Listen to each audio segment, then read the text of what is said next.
말씀의 그 13장 읽으셨던 14절의 시작은 롯이 아브라함을 떠난 후에라고 말씀이 시작됩니다. 이 말씀은 원래 창세기 12장에서 하나님께서 아브라함을 부르시고 그에게 하신 말씀이 이루어지는 거죠. 원래는 12장에서 아브라함이 롯을 데리고 가지 말아야 됩니다. 그런데 아브라함이 인간적인 생각을 가지고 조카 롯을 데리고 왔죠. 근데 결국은 하나님의 뜻 가운데 오늘 13장에 와서 그 뜻이 이루어집니다. 우리가 이런 일들을 종종 경험하죠. 우리가 이것을 이제 불순종이라고 말하는데 하나님의 개입하심이 굉장히 불편합니다. 저만 불편한 거 아니죠. 하나님 일하심과 개입하심이 어릴 때, 신앙이 어릴 때는 굉장히 불편할 때가 있어요. 그래서 아브라함처럼 하나님이 말씀하심에도 불구하고 그 길을 가지 않고 내가 생각하는 안전한 길을 찾아갑니다. 그런데 결국 하나님이 이렇게 13장에 와서 애굽 사건, 또 우리가 지난주에 나눴던 갑자기 이제 내기로 올라가서 재산 싸움 때문에 롯을 아브라함을 이렇게 띄어내게 하시는 일들을 보이시죠.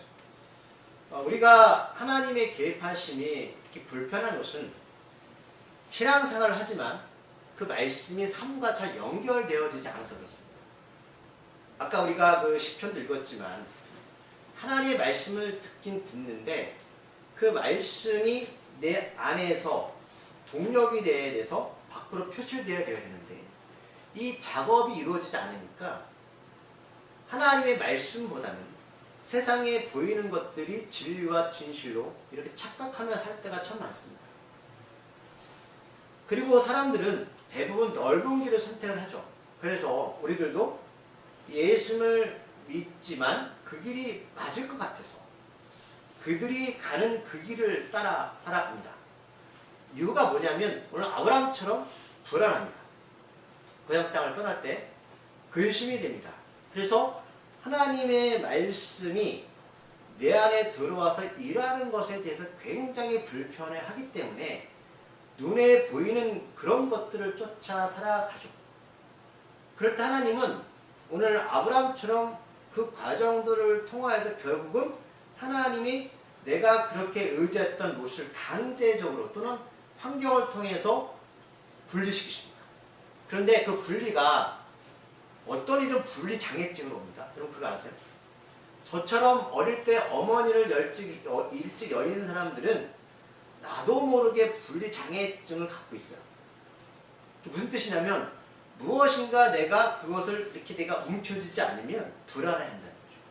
그래서 그 사람이나 어떤 대상을 내가 꼭 쥐고 놓지 않아요. 근데 그것은 내가 잘못했다기보다도 환경이 나를 그렇게 만든 거거든요. 근데 아브라함도 여러분 하나님의 인도하심에 따라 떠나는 거지 본인이 선택한 부분이 아니잖아요.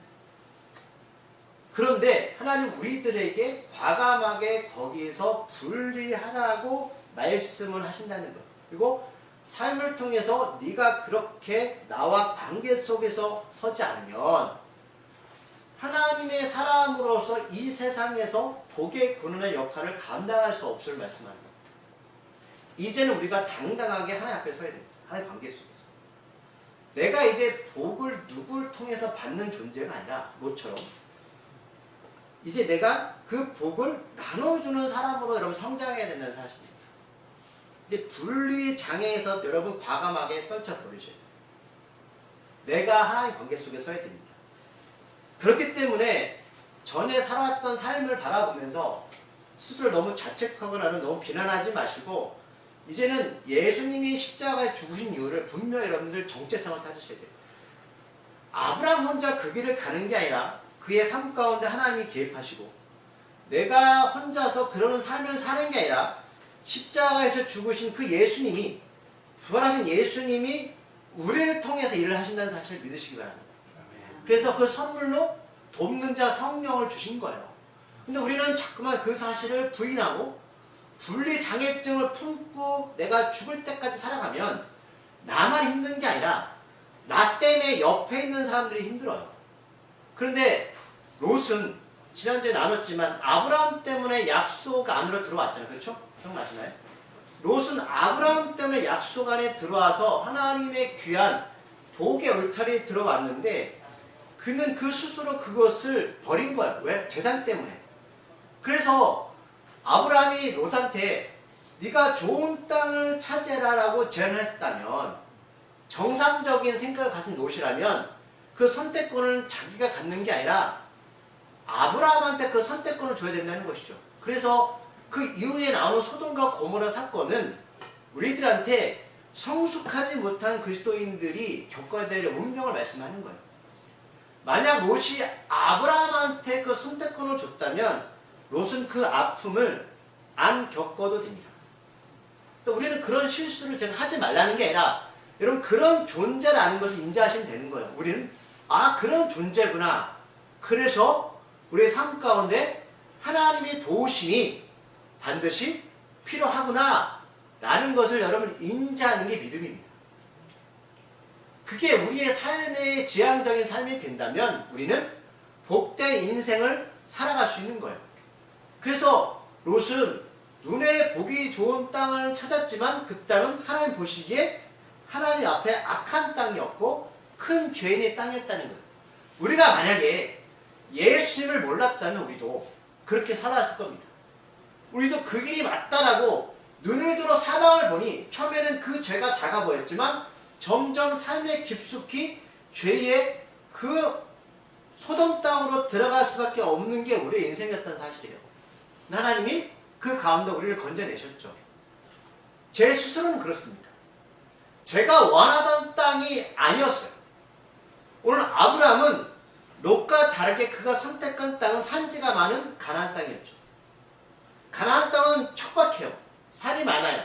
그리고 비가 많지 않습니다. 남들이 볼 때는 롯이 선택한 그 땅이 아름다운 땅이었지만 하나님 우리들에게 산지에 살라고 말씀한다. 그것을 내가 믿음으로 받아들이면 그 땅이 약속의 땅으로 여러분 변화될 수 있습니다.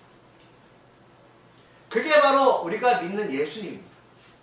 그게 바로 우리가 추구하는 신앙이에요. 여러분들 그 신앙을 잘 잡으셔야 돼요. 그 줏대를 잘 잡지 않으면 우리는 흔들릴 수밖에 없습니다. 그래서 롯이 아브라함을 떠난 후에 하나님께서 14절에 롯이 아브라함을 떠난 후에 하나님께서 14절 초반부에 이렇게 말씀하시죠. 여호와께서 아브라함에게 이르시되 너는 눈을 들어라 이렇게 말씀하시잖아요. 지난주에 롯이 눈을 든 것과 오늘 아브라함이 눈을 든 것의 차이를 잘 보세요. 무슨 차이냐면 지난번에 봤던 롯은 하나님의 개입하심 없는 자기의 눈을 든 겁니다. 하지만 오늘 아브라함의 눈을 든 건 하나님의 말씀이 임했을 때에 하나님의 말씀을 의지해서 산지 같은 척박한 땅에서 아브라함이 하나님의 말씀에 의지해서 눈을 들었을 때에 그는 롯처럼 보이는 땅을 쫓는 사람이 아니라 보이지 않는 하나님의 살은 약속의 땅을 바라보는 영적인 사람으로 점차적으로 변화되는 그 자리에 서 있다는 사실입니다. 우리가 전에는 내가 보기 좋은 땅을 선택하셨잖아요. 사람들이 말하는 보기 좋은 땅. 하지만 이제는 남들이 볼 때는 산지에 서 있지만 하나님 말씀에 의지해서 하나님 보시기에 좋은 그 약속의 땅을 바라보는 게 우리의 삶입니다. 이건 너무나 다른 인생이에요. 그 결과는 너무나 달라요. 그래서 하나님께서 아브라함에게 북쪽과 남쪽과 그리고 동쪽과 서쪽을 바라보게 하시죠. 여기서 우리가 한 가지를 발견하게 돼요. 깊은 묵상으로 들어가면 제가 질문 하나 던질게요. 여러분들이 어떤 땅을 바라볼 때에 롯처럼 평지에서 땅을 바라보는 게 더 멀리 바라볼까요? 아니면 척박한 산지에서 동서남북을 바라보는 게 더 멀리 바라보겠습니까? 산지죠. 이게 하나님의 관점입니다. 놀랍지 않으세요? 우리가 바라보는 평지의 땅은 고저 내가 보이는 시야뿐이죠. 하지만 하나님을 오르는 그 산지에서 바라보는 땅은 그 멀리 바라볼 수 있는 예지의 능력을 갖게 된다는 거예요.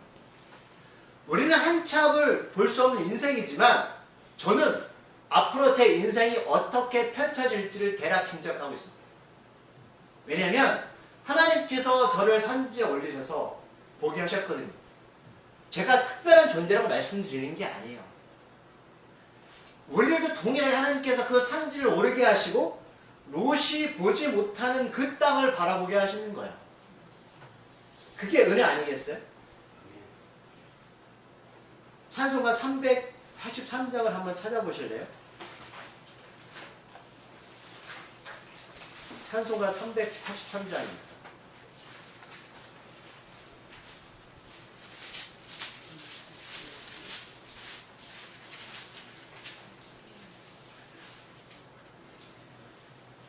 읽어볼게요. 눈을 들어 산을 보니 도움이 어디서 오나. 천지 지은 주 하나님 나를 도와주시니. 나의 발이 실족 않게 주가 깨어 지키며 택한 백성 항상 지켜 길이 보호하시네. 아멘. 눈을 들어 산을 보니 도움이 어디서 오나. 우리가 아브라함처럼 산에 올라가 동서남북을 바라보니 그제서야 이 세상을 창조하신 전능자가 누구인지 깨닫게 되었고, 내가 여기까지 왔고 또 내가 어디로 가는지 그 존재를 인정하게 되니 그 하나님이 나의 도우심을 하시는 존재성을 깨닫게 된다. 이게 바로 아브라함이 신앙의 발전이었습니다. 하나님의 사람의 시선은 더 멀리 바라보는 거죠. 당장 어떤 이익이나 욕망에 쫓아 사는 인생이 아니라 앞으로 나의 죽음 앞까지도 바라보는 신앙을 갖게 되는 거죠. 여러분 또 볼게요. 앞으로 또 400년 후에 이 일이 벌어지는데 제가 이 말씀 몇 번 찾은 적이 있는데 연결되는 부분이에요. 신명기 마지막 장면에서 34장.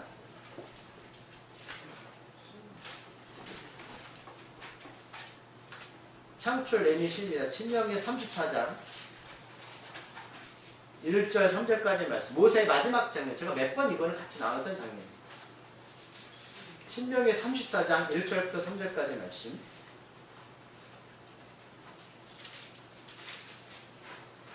(318쪽입니다) 한 절씩 읽을게요. 신명기 34장 1절 제가 먼저 읽겠습니다. 마지막 절을 같이 읽겠습니다. 모세가 모압 평지에서 누보산에 올라가 여리고 맞은편 비스가 산 꼭대기 이름에 여호와께서 길앗 온 땅을 단까지 보이시고 온 땅을 말씀과 3절 네겝과 종려남의 성읍 여리고 글제까지 평지를 수알까지 보이시고. 아멘. 하나님이 마지막에 가나안 땅 들어가기 전에 모압 평지 느보산에 모세를 부르시고 그에게 마지막 하시는 말씀이 있죠. 그러면 지금 동서남북을 바라보는 모세십니다. 내가 40년 동안 걸어왔던 인생길, 어떻게 보면 애굽과 또 40년의 미디안 광야에 1120년을 바라보는 인생길, 그러다 내가 앞으로 갈 인생길을 전체를 바라보게 하시는 거죠. 이게 비극일까요? 축복 아니겠습니까? 내가 어디로 갈지도 모르는 인생은 여러분 불행한 겁니다. 저는 그 길을 갑니다. 알고 있습니다. 그래서 소망이 있는 거죠. 그러니까 모세와 지금 아브라함의 삶이 여러분 겹쳐지는 것은 하나님께서 그 하나님의 시간과 공간을 초월하셔서 지금 이 시간 우리들한테 보여주시는 거죠. 하나님이 바라시는 건 하나님이 원하시는 산지에 올라가 우리가 전 인생을 통찰력 있게 바라보는 시선을 갖기를 원하시는 거예요. 그게 인생입니다. 그게 삶이 되는 거죠. 다시 넘어가면 이 보이는 땅을 하나님께서는 감사한 것은 13년 넘어가시면 아브라함에게만 주시는 것이 아니라 후반절에 그 후손에게 주리라. 그런데 15절 제가 묵상하면서 제 마음에 와닿는 단어가 있어요. 영원히 이르리라. 그러면 아브라함이 이삭을 통해 날 자식은 영원한가요? 아니잖아요. 육적으로 죽죠. 하지만 앞으로 이삭을 통해서 올 예수님, 그 예수를 통해서 구원받는 아브라함의 후손들은 영원한 생명을 얻게 될 것입니다. 영원히 이르리라. 저는 이 말씀이 저에게 주시는 인생의 아까 말씀드렸지만 산지에 올라가서 봤던 약속입니다. 영원히 이룰 거야. 그럼 이 말씀은 우리를 통하여서 앞으로 이루어질 하나님의 계획과 우리를 통해서 예수님이 증거되는 그 약속이잖아요. 그래서 하나님께서 12장에서 아브라함이 하나님 땅을 떠날 때 이미 하신 말씀을 계속 반복하시면서 그 땅이 단순하게 어떤 밟는 땅에서 그 하나님의 나라의 확장성을 증거하고 우리에게 표징하는 겁니다. 그 나라는 영원합니다. 하나님이 우리에게 주신 그 나라는 우리가 생각하는 것만큼 그런 이 땅에 등기부 등본이 아니라 정말로 영원한 땅이라고. 그런데 그 땅은 그 안에 하나님이 살아 숨쉬는 생명의 존재들이 거할 때 의미가 있는 거예요. 16절 말씀 읽을게요. 내가 창세기 13장 16절 내가 내 자손이 땅에 티끌 같게 하리니 사람이 땅에 티끌을 등이 셀 수 있을진데 내 자손도 세리라. 아멘. 이거는 예수 그리스도를 통해서 말씀하시는 건데 여기서 우리들은 이 말씀 16절 안에서 우리에게 메시지를 전해주시는 거예요. 자, 우리들의 복의 근원이 누구인지 그 근원 되신 존재가 아직 이루어지지 않은 약속의 상태에서 여전히 그 약속이 유효하고 성취될 건데 그러면 그 존재가 누구인지를 드러내시는 장면이죠. 자, 그러면 여기서 내가 내 자손, 내가는 하나님입니다. 맞죠? 내가 내 자손, 아직 이삭을 주지 않았죠. 그리고 이삭을 통해 예수님이 오실 건데 하나님께서 아브라함의 자손이 땅의 티끌처럼 많을 건데 그럼 우리가 아는 것은 아브라함이 자식을 몇 명 낳습니까? 이삭 한 명이잖아요. 그러면 티끌만큼 많다는 것은 이건 말이 안 되는 거 아니겠습니까? 하지만 다시 강조하지만 이것은 예수님의 표정이죠. 왜? 앞으로 이삭을 통해서 모리아산에 드리는 그 제물은 누굴 나타내신다고요? 예수님입니다. 그 예수님을 통하여서 구원받을 사람들입니다. 그래서 아직 이루어지지 않은 그 약속이 아브라함한테는 확실하게 확정되는 약속이 된다는 사실이에요. 그 구원의 백성이 여러분 말씀 찾아볼게요. 17절에 보면 읽어보고 너는 일어나 그 땅을 종과 횡으로 두루 다녀보라. 내가 그것을 내게 주랴. 내가 밟는 그 땅이 하나님의 나라의 땅이 될 텐데 그러면 여러분 보세요. 아브라함이 하루 종일 걸어봤자 얼마나 많이 걷겠어요. 말씀 하나 찾아볼게요. 요한계시록 22장 7절 말씀입니다. 요한계시록 22장 7절 말씀.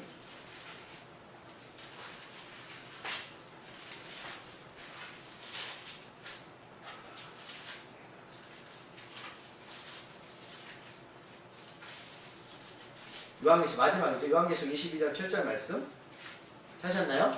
읽어볼게요. 시작. 보라, 내가 속히 이 두루마리 예언의 말씀을 지키는 자는 복이 있으리라 하더라. 자, 요한계시록의 마지막 장면이죠. 이 옛날 성경책 두루마리였어요. 가죽에 쓰거나 지금 저 성경책이 아니죠. 돌돌 말하나 다 냈죠. 그러니까 하나님 말씀을 지키는 자는 복이 있다. 아브라함이 밟는 그 땅, 내가 예수에서 또 속히 올 건데 그러면 그 예수님이 오시는 그 땅을 어떤 자들이 얻느냐, 어떤 사람이 복이 있느냐? 하나님의 말씀을 지키는 자들입니다. 이 사람들이 바로 소망을 가지고 하나님의 약속을 기다리는 사람이에요. 복에 근원되는 사람이라는 말씀이에요. 말씀 하나 더 찾아볼게요. 마태복음 28장 마지막 절. 마태복음 28장 마지막 장입니다.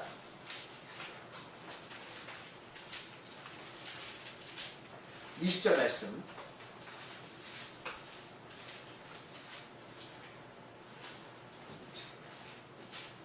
찾으셨나요? 52쪽 읽어볼게요. 시작. 내가 너희에게 분부한 모든 것을 가르쳐 지키게 하라. 볼지어다 내가 세상 끝날까지 너희와 항상 함께 있으리라 하시리라. 아멘. 내가 너에게 분부한 모든 것을 가르쳐 지키게 하라. 이게 복의 사람이에요. 오늘 아브라함이 13장 17절에서 너는 일어나서 그 땅을 종과 행으로 두루 다녀보라. 하나님의 말씀을 받고 나서 거기서 끝나는 게 아니라 하나님은 네가 그것을 행함으로 지켜가라는 거예요. 그 땅이 얼마인지를 한번 네가 걸어봐라. 우리가 말씀으로 듣고 끝나는 것이 아니라 아브라함이 그 땅을 밟고 지나갈 때에 하나님이 내가 그것을 너한테 주겠다. 약속의 성취가 이루어지는 거예요. 요한계시록의 마지막 장면 아까 읽으셨죠? 내가 속히 오리라. 그 말씀, 예언의 말씀을 지켜야 해요. 이게 바로 약속의 사람이에요. 말씀은 영과 같고 오늘 아브라함에게 말씀하신 하나님의 말씀은 하나님의 나라의 확장을 말씀하는 거죠. 그래서 우리들이 세상 가운데 다니며 살아가는 이 삶은 아브라함처럼 하나님의 나라가 확장되어지는 말씀의 성취예요. 오늘 예배드리고 여러분들이 세상 가운데 두루다니며 살아가는 그 삶이 그 땅이 우리가 성전이기에 성령을 모시는 성정의 복의 근원들이 그 땅이 바로 베델 하나님의 집이 되는 거예요. 이 생명의 땅을 하나님께서 우리들에게 허락하셨습니다. 여러분들 허락하셨다. 우리가 밟는 그 땅이 뭐다? 하나님의 나라가 되는 것이죠. 내가 가장 믿고 함께하고 싶었던 옷이 내 옆에는 없고 분리되었지만 이제는 아브라함은 오직 믿을 사람은 누구밖에 없다? 예수 그리스도 하나님밖에 없다. 이것을 깨닫는 게 여러분 신앙입니다. 불안하고 초조하고 걱정스러운 인생이 이제는 자기가 하나님이 제시하신 그 알지 못하는 땅으로 갈 때에 믿을 대상을 분명히 정하는 것입니다. 이제는 롯이 내가 일찍 죽은 하나님의 동생 롯을 챙겨줘야 되고 그것이 내 인생의 모든 목적의식이 되었던 것처럼 생각했다는 그 마음이 그조차도 교만이었다는 거예요. 여러분 이걸 잘 보셔야 돼요. 제가 신학교 갈 때에 직장을 다니고 있었는데 전에 이제 성기도를 하고 한 3년을 흘렀죠. 그래서 제가 하나님께 응답을 받고 제가 응답 받은 것이 맞는지 틀린지를 모르잖아요. 그렇죠? 그래서 저희 작은 누나한테 먼저 복음을 전해줘 작은 누나한테 전화를 해서 그걸 물어봤어요. 기도를 좀 해봐라. 왜냐면 저희 작은 누나는 굉장히 좀 제가 그러면 화가 나는 입장이 뭐냐면 저를 계속 도와줬던 입장이거든요. 그러면 이제 나중에 한 얘기지만 예배당에 가서 기도를 했답니다. 하나님 제가 지금까지 쟤를 저렇게 도와줬는데 직장 생활하고 이제 결혼을 하게 됐는데 이제 내가 나의 부담감에서 떠나도 되는 그런 입장인데 그럼 신학교 가면 또 도와줘야 되죠. 어떻게 됩니까? 했더니 하나님이 질책을 하시더랍니다. 내가 걔를 책임지는 거지 네가 걔를 책임진다는 생각이니? 그래서 두 손 두 발 다 들고 저한테 전화가 왔다. 기억나는 게 이제 운전하고 있었는데 하나님도 가랜다. 아브라함은 지금까지 제가 롯을 챙겨줘야 된다고 생각했어요. 우리가 그냥 살면 내 자식들, 내 남편, 내 아내는 내가 책임져야지. 여러분 그거 교만입니다. 물론 제가 살아오면서 작은 누나가 도움 많이 줬는데 그 도움은 어디서 온지 아세요? 하나님이죠. 내가 없고 복을 못 받으면 누구한테 물질을 흘려보낼까요? 제가 교만하지만 저희 작은 누나가 사는 건 저 때문에 살았습니다. 왜요? 하나님은 사람 통해 일하시는데 그 통함이 내가 했어서 하는 게 아니고요. 하나님의 그를 통해 일하실 때 나 때문에 일을 하신다고요. 근데 나는 내가 죄를 무엇인가 해줘야 된다는 그 순간에 하나님은 일을 멈추시는 거예요. 그럼 교만. 아브라함은 그거를 알았어야지. 모든 것이 내가 아니라 하나님께서 일하시고 개입하셨습니다. 내가 그 친구 여러분 도와주시는 존재가 아니에요. 우리가 개척 때부터 성경을 흘려보내는 건 제가 여러분 말씀드리잖아요. 여러분 복 받으라고 하는 겁니다. 왜요? 우리가 멈추면 누구한테 하나님 복 주실 거예요? 이게 하나님의 일하심입니다. 우리들의 삶은 이제 척박한 땅이 아니라 약속의 땅을 멀리 보는 축복받은 장소가 되었습니다. 그래서 아브라함은 오늘 다시 베델과 아이 지역에서 처음으로 제단을 쌓았던 오늘 18절에 보면 세겜으로 더 올라가는데 되게 말씀을 정리할게요. 이제 중요한 말씀이 나옵니다. 자, 18절 마지막 말씀을 읽고 지금까지 아브라함이 제단을 쌓았던 걸 이제 정리해 드릴까요? 18절 말씀 읽어볼게요. 예, 아브라함이 장막을 옮겨 헤브론에 있는 마므레 산수리 숲에 이르러 거주하며 거기서 여호와에 위하여 제단을 쌓았더라. 아멘. 자, 지난주 말씀 13절 4절 보면 애굽에서 올라왔던 그 아브라함이 베델과 아이 사이에 장막 쳤던 곳에서 제단을 쌓죠. 그래서 여호와 이름을 불러요. 근데 그거를 오늘 보면 두 번째, 그가 처음으로 제단을 쌓은 곳이라 그가 거기서 여호와 이름을 불렀다. 여기 두 번째 제단을 말하는 거예요. 그럼 첫 번째 제단은 어디냐면 창세기 12장 8절, 그쵸? 그 베델에서의 제단은 그 첫 번째 제단이고 애굽에서의 경험한 거 13장 3절, 4절이 두 번째 제단이라고 말하지만 원칙적으로는 여러분 제가 지난주에 말씀드렸지만 첫 번째 제단은 12장 7절이었어요. 그쵸? 세겜 땅에서의 예배가 제단이 첫 번째 제단이었는데 성경은 그 첫 번째 제단을 인정한다, 인정하지 않는다? 인정하지 않았어요. 그리고 나서 오늘 헤브론으로 올라가는 그곳에서 세 번째 제단을 쌓는 거죠. 원래 네 번째가 돼야 되는데 그러면 제가 비교를 해드릴게요. 그럼 7절의 세겜에서 처음 쌓았던 제단과 오늘 애굽과 가나안 산지에서 하나님을 경험했던 아브라함이 다시 헤브론으로 올라왔던 데서 쌓았던 그 제단과 어떤 차이가 있을까? 똑같은 장소입니다. 근데 여기서 7절과 18절 읽으면 공통된 나무가 하나 나와요. 무슨 나무죠? 상수리 숲을 나무죠.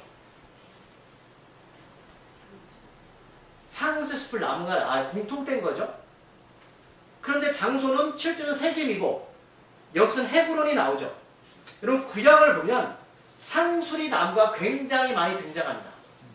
물론 거기서 많이 성장하는 나무예요. 그런데 이거는 특별한 의미가 있는 거예요. 자, 이걸 오늘 마무리할 거예요. 상수리 나무는 히브리 언어로 뜻으로 헬론이라고 부르는데 이 뜻은 연합, 권세 있는 자라는 뜻입니다. 그러면 권세 있는 자를 누구를 지칭하는 것 같으세요? 이 세상에 가장 권세 있는 자가 누구시죠? 하나님이시죠. 하나님. 그러면 첫 번째 제단, 하나님 땅을 떠나서 16절에서 드렸던 세겜 땅에서 드렸던 그 예배, 세겜은 무슨 뜻이냐면 일찍 일어나 부지런하다라는 뜻을 갖고 있어요. 그러면 두 단을 합쳐볼게요. 자, 아브라함은 하나님 땅을 떠나서 롯을 데리고 부지런히 일어나서 하나님께 예배를 드렸어요. 그럼 좋은 거 아니에요? 그런데 하나님은 그 예배를 인정하지 않았어요. 그러면 아브라함이 부지런히 떨고 일찍 일어나 드린 그 예배는 어떤 예배였다는 거죠? 그쵸. 인본주의적인 예배였어요. 상황에 얽매이면서 흔들리는 예배. 이 예배가 세겜의 예배였기 때문에 하나님은 그 예배를 인정하지 않았습니다. 그러면 오늘 헤브론, 산지, 상수리 나무의 뜻은 하나님의 뜻이라고 말씀드렸죠? 권세 있는 자. 그러면 상수리 나무는 헤브론 무슨 뜻이냐면 연합이라는 뜻이죠. 그럼 두 단어 합쳐보세요. 하나님과 내가 연합되었다 라는 뜻입니다. 광야 같은 그 땅에서 권세 있는 자를 만난 연합된 예배. 이걸 하나님이 받으십니다. 그리스도와 연합된 예배. 예수님 말씀하셨어요. 나는 포도나무요. 너희들은 포도나무 가지다. 영과 진리로 예배드려라. 예수님과 연합되어지지 않는 내 열심, 내 부지런함, 내 정성, 잘못된 건 아닌데 그런 육적인 인본주의적인 예배는 하나님이 받지 않으세요. 그걸 말씀하십니다. 놀라운 의미가 담겨져 있죠.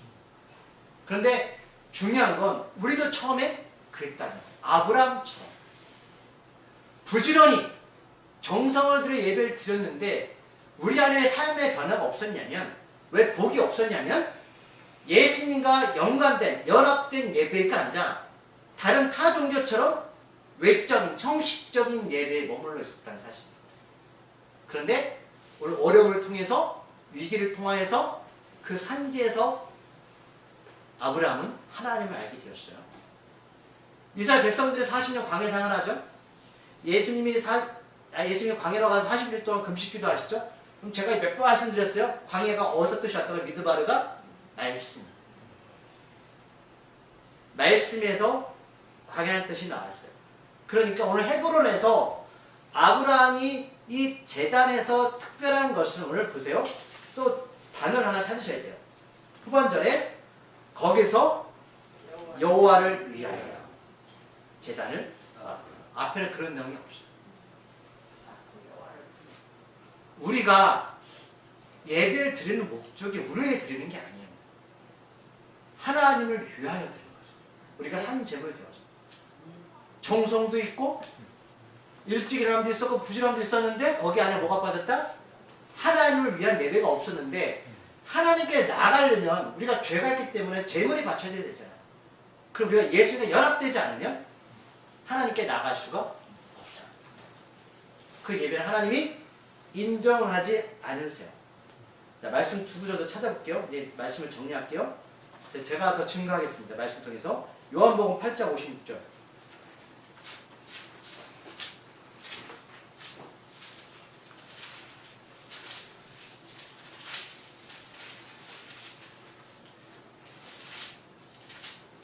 요한복음 8장 56절, 160절. 찾으셨나요? 8장 56절 함께 읽을게요. 너희 조상 아브라함은 나의 때 볼 것을 즐거워하다가 보고 기뻐하였느니라. 아멘.